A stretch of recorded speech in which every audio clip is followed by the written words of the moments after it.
నాకు బొట్టు అడ్డం వస్తూ ఉందంటే నాకు వాక్యం ఎక్కువ, బొట్టు కాదు. అంటే మన ప్రాధాన్యతలు ఎక్కడున్నాయి? మన ప్రాధాన్యతలు అలంకరణ మీదనా, యాక్సెప్టెన్స్ మీదనా, లేకపోతే వాక్యం చెప్పేటప్పుడు రిసెప్టివిటీ మీదనా? ఈమె కోనుకుందేంటి, ఈమె ఎన్నుకున్నది ఏమిటి అంటే ఇదంతా సెకండరీ. నాకు వాక్యం నేను చెప్పేటప్పుడు అవతలి వాడి మనసు మూసుకుపోకూడదు, చూడంగానే మూసుకుపోకూడదు. కనీసం ఒక 10 మాటలన్నా వినాలి అని అంటే ఇది అడ్డం వస్తుందా, ఇది తీసేస్తా, నో ప్రాబ్లం. నేను వచ్చే ముందు అడిగాను, మన కార్ దిగంగానే మన ఆర్గనైజర్స్లో ఒకరిని, బ్రదర్ ఏంటి ఈరోజు డ్రెస్ కోడ్ అని అడిగాను. డ్రెస్ కోడ్ ఏంటి అని అడిగాను. ఎందుకు అడుగుతానంటే అది అడగాలి మనం. అంటే ఒకరు పిలిచినప్పుడు, ఒక చోటుకి వెళ్ళినప్పుడు మనం డ్రెస్ కోడ్ అడుగుతాం. ఏంటి డ్రెస్ కోడ్ అంటే మనం ఫుల్ వెళ్ళాలని కాదు. ఇది పాదిరి కాలర్, అంటే పాస్టర్స్ పెట్టుకునే కాలర్, ఇది ఎప్పుడు నా సూట్లో ఉంటుంది. ఎందుకంటే ఒక ఆర్డైన్డ్ మినిస్టర్గా నేను యాంగ్లికన్ ప్యారిష్లకు వెళ్ళినప్పుడు వాళ్ళు అంటారు, ఓ వెర్ ఈజ్ యువర్ కాలర్ అంటే తీసి పెట్టుకోవడమే టక్కనే. సో ఇది నన్ను ప్రజల దగ్గరికి తీసుకెళ్తుంది, యాక్సెప్టబిలిటీ పెంచుతుంది అంటే ఇది వాడతాను. అక్కర్లేనప్పుడు తీసేస్తారు. ఇది అవసరం లేదా, జేబులో పెట్టుకుంటారు. Same ditto. అర్థమైందా?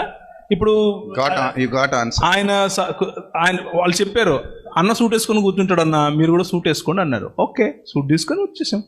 అవసరం లేదు. నేను లూథరన్ చర్చిలకు వెళ్తాను, బ్రదర్ మరి క్యాసెక్ వేసుకోవాలి, గౌన్ వేసుకోవాలి, నో ప్రాబ్లం, వేసుకుంటాను. నాకేం సిగ్గులేదు, శరం లేదు. కలుపుకుంటూ పోతున్నారు. చైనా దేశం కలుపుకొని పోవటం మాత్రమే కాదు, ఐఎమ్ అన్ ఆర్డైన్డ్ మినిస్టర్. నేను ఒక ఆర్డైన్డ్ మినిస్టర్ని, నాకు ఆ హక్కు ఉంది, నాకు అది వేసుకునే స్వతంత్రం ఉంది. వాళ్ళు నన్ను అలా వేసుకున్నప్పుడు యాక్సెప్ట్ చేస్తారు. ఓకే, నన్ను అలా చూడాలనుకుంటున్నారా, వేసుకోండి, వేసుకుంటాను. సూట్ వేసుకుంటే సూట్ వేసుకుంటాను, క్యాసెక్ కావాలంటే క్యాసెక్ వేసుకుంటాను. ఇది లేదు, అవసరం లేదని అంటే హ్యాపీగా టీషర్ట్లు వస్తాను. Right, correct.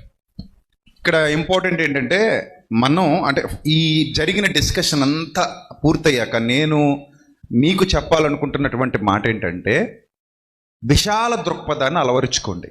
భక్తి జీవితంలో విశాల దృక్పథాన్ని అలవరుచుకోండి. ఒక మోస పద్ధతిలో ఇప్పుడు చూడండి, నేను పట్టుకున్న కుందేలకు 3 కాళ్ళు అంటే ఇంకెప్పటికీ మనం మారలేము, ప్రశాంతత కోల్పోతాం. మానసిక ప్రశాంతత చాలా ఇంపార్టెంట్.